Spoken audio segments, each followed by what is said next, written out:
Kan nih guys. Halo guys, assalamualaikum. Jumpa lagi dengan saya Rizal. Oke, hari ini kita akan buat ayam masak kicap. Nah, ayam kicap mantap. Bos, nih bahan-bahan dia: cili merah.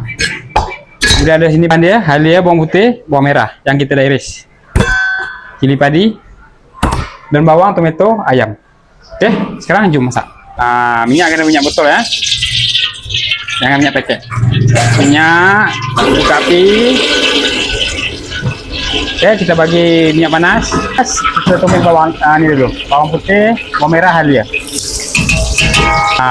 Tumis.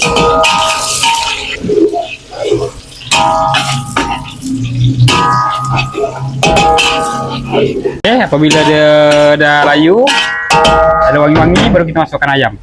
Ayam ni kita guna ayam dada ya. Kita dah siap potong, dah bersihkan. Kemudian kita tumis.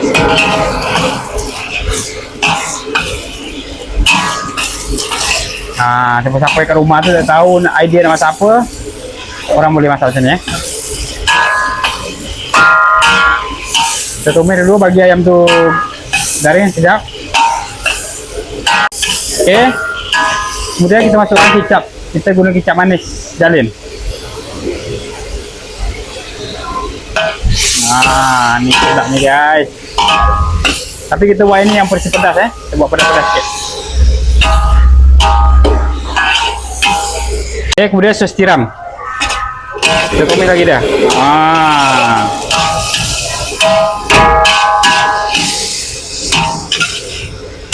Perasa dia kita adjust ni masing-masing ya. Garam, perasa, kemudian gula sikit. Ni tempulang masing-masing. Kita adjust masing-masing. Kita masukkan ni cili merah, cili padi, tomato. Oke guys, ni dia kicap ni. Kalau tak ada ni pun tak ada masalah ya.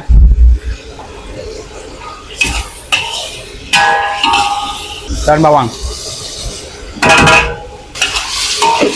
Oke, tapis.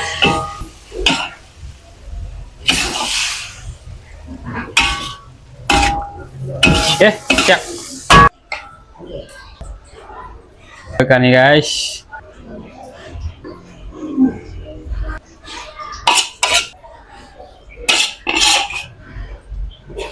Oke guys, air sekali, dan bawang goreng.